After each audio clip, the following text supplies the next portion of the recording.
ও আমার মা বোনেরা, আল্লাহ রাসূল সাল্লাল্লাহু আলাইহি সাল্লাম হাবিবে দুজাহান মদিনা সাল্লাল্লাহু আলাইহি সাল্লাম যেই পরিমাণ তোমাদের অধিকার দিয়েছেন, যেই পরিমাণ সম্মান দিয়েছে, পৃথিবীর ভিতরে কোন ধর্মের ভিতরে এত পরিমাণ সম্মান দেয় নাই।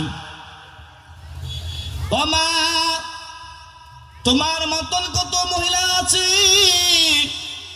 যারা নাকি ঈমান নিয়ে কবরে গিয়েছে। আশারে মুবাশশারা 10 জন মহিলা জান্নাতে যাবে। এর ভিতরে সুমাইয়া রাদিয়াল্লাহু তাআলা আনহা সাহাবা মহিলা, এই মহিলাও জান্নাতে যাবে। তাকে এমন পরিমাণ নির্যাতন করেছে কাফেররা, আবু জাহেল এমন পরিমাণ তাকে কষ্ট দিয়েছে। এই সুমাইয়া, ইসলাম ছেড়ে দাও, ইসলাম ছেড়ে দাও, ইসলাম যদি ছেড়ে দাও তাহলে তোমাকে মক্কা, তোমাকে মদিনায় সবচাইতে সুন্দর একজন নতুন করে আবার বিবাহ দেওয়া হবে, টাকা পয়সা দেওয়া হবে, ধন সম্পত্তির কোনো কিছু অভাব হবে না। ও সুমাইয়া, মুহাম্মদকে তুমি ছেড়ে দাও, মুহাম্মদের কালেমা বিশ্বাস করিও না।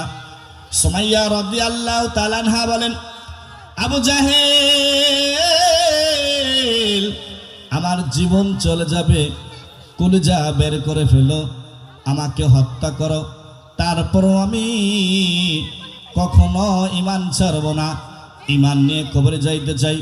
আমার বন্ধুগণ, সুমাইয়া রাদিয়াল্লাহু তাআলা আনহাকে আবু জাহেল চুলের মুঠি ধইরা তারপরে মাটিতে ফেলাইলেন, অনেক মারধর করলেন।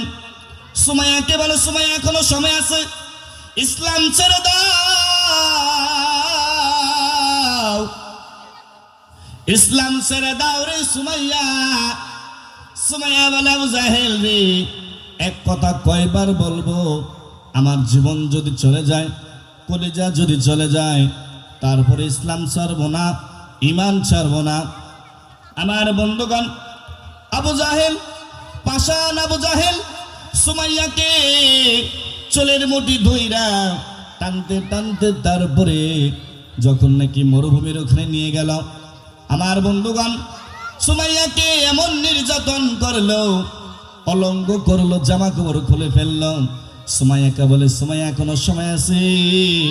সুমাইয়া বলে, আমার জীবন যদি বের হয়ে যায়, আবু জাহেল রে, এক কথা কয়বার গব, আমার জীবন যদি চলে যায়, তারপরও ঈমান ছাড়বো না, ইসলাম ছাড়বো না, নবী ছাড়বো না, আল্লাহ ছাড়বো না। আমার বন্ধুগণ, সমস্ত কাফেরদেরকে দাওয়াত দিলেন। কাফেররা সুমাইয়ার লজ্জাস্থানের দিকে তাকাইয়া থুতু নিক্ষেপ করতেছেন।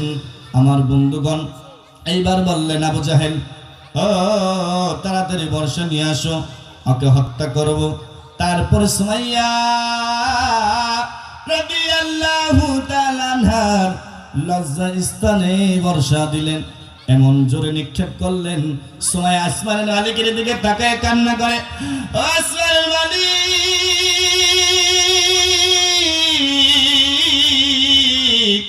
আমি তোমার কাছে বিচার দিলাম গো, আজ আমি ঈমান আনার কারণে আবু জাহেল আমাকে কষ্ট দিল। ও আল্লাহ, তুমি আমাকে নিরাশ কইরো না, আমাকে তুমি নিরাশ কইরো না। আল্লাহ গো, আমি তোমার জান্নাতের কামনা করতেছি। আমার আল্লাহ ডাক দিয়ে বলে, জিবরাইল, দেরি করিও না, দেরি করিও না, তাড়াতাড়ি আমার সুমাইয়ার জন্যে জান্নাতের বালাখানার ব্যবস্থা করে দাও। আমার বন্ধুগণ, সুমাইয়া রাদিয়াল্লাহু তাআলা আনহা ডাক দিয়ে বলতেছেন, আবু জাহেল, মার মারান কত মারবি মার। আরে সুমাইয়ার রক্তক্ষরণ হচ্ছে, মৃত্যুর মুখে এসে পড়েছেন। সুমাইয়া কথা বলতে পারে না। কিছুক্ষণ পরে সুমাইয়া আসমানের দিকে তাকাইয়া খালি হাসতেছেন, হাসতেছেন। আবু জাহেল করে, সুমাইয়া তুমি কেন হাসতেছো, তোমার তো কান্নার কথা। সুমাইয়া রাদিয়াল্লাহু তাআলা আনহা বলতেছেন, আবু জাহেল,